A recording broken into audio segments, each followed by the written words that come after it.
Our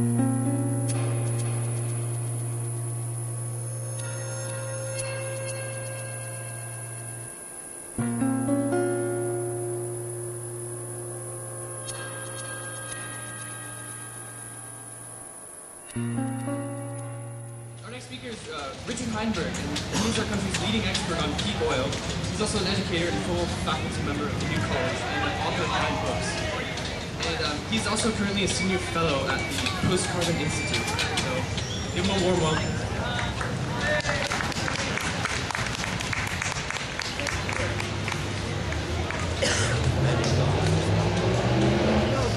Good afternoon, everyone. It's a beautiful day, and I'm going to share with you, I'm going to tell you something that no politician will. And it's something you're unlikely to glean from the news media either, unless you know what to look for. It's this. Our lives are about to change profoundly, and there's nothing we can do about that.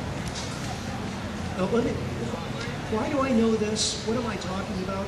Let me give you some context. Today is Earth Day, the 40th Earth Day. The very first Earth Day was in 1970, which just happened to be the year of the peak of U.S. oil production. That was a big deal. The U.S. had been the world's foremost oil-producing nation, and through much of the early 20th century, the world's foremost oil-exporting nation. We were supplying oil to the rest of the world. Since the U.S. oil production peak in 1970, of course, we have become by far the world's foremost oil-importing nation.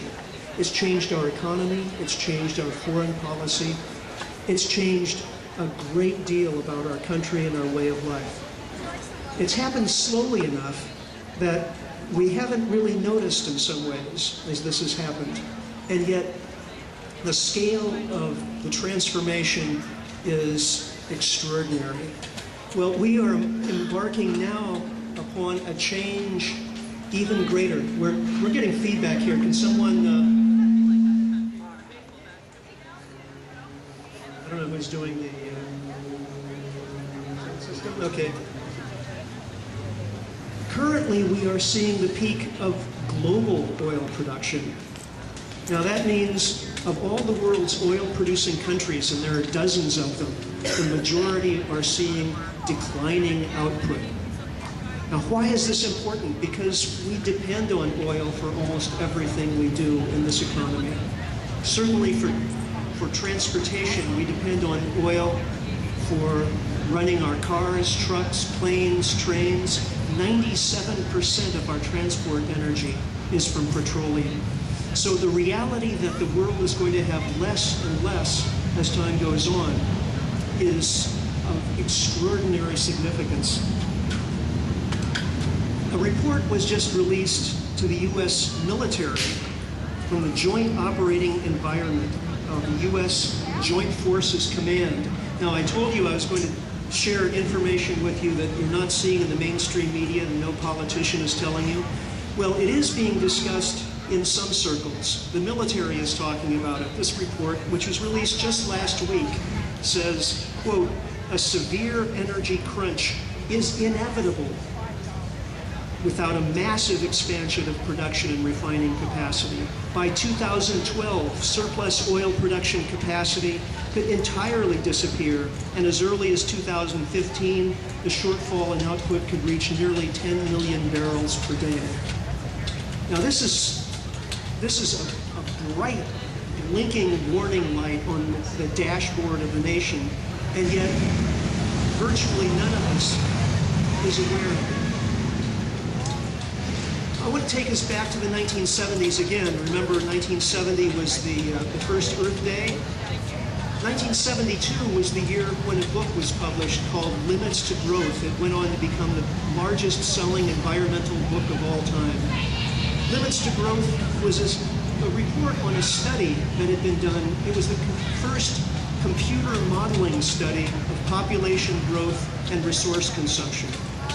And when they ran the computer model, they fed in the data about world resources and population. They ran the model, and the result was a collapse of industrial society sometime in the 21st century, as early as 2010, as late as 2050.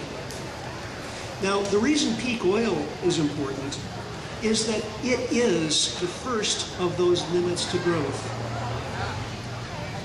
Now, it's not the only one we're going to see.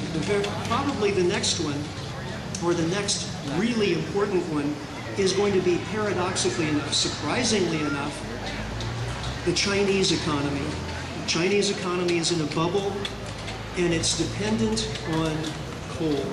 80% of Chinese energy coming from coal, and we're told that coal is the most abundant energy source on Earth. Why could this be a problem? Well, of course, it's a problem from the standpoint of global climate, but it's also a problem because China simply doesn't have enough coal to keep this up. It's been growing its economy at 10% per year by increasing its coal consumption by 10% per year. Just within the last 4 years, China's coal consumption has grown from twice the U.S. coal consumption to 3 times U.S. coal consumption, even though China has only half the coal reserves of the U.S. That means within the next 5 to 10 years, Chinese coal consumption is going to hit up against absolute supply limits. It will peak, begin to decline, and the Chinese economy will reel as a result, because there simply are no other energy sources capable of supplying China to offset its dependence on coal. You know, energy is not just a part of the economy, energy is the economy. Without energy, nothing happens. Without oil, the trucks, the cars, the planes stop moving. Without electricity, the lights go out. So what we're talking about with regard to China and its coal consumption and oil and world coal consumption is...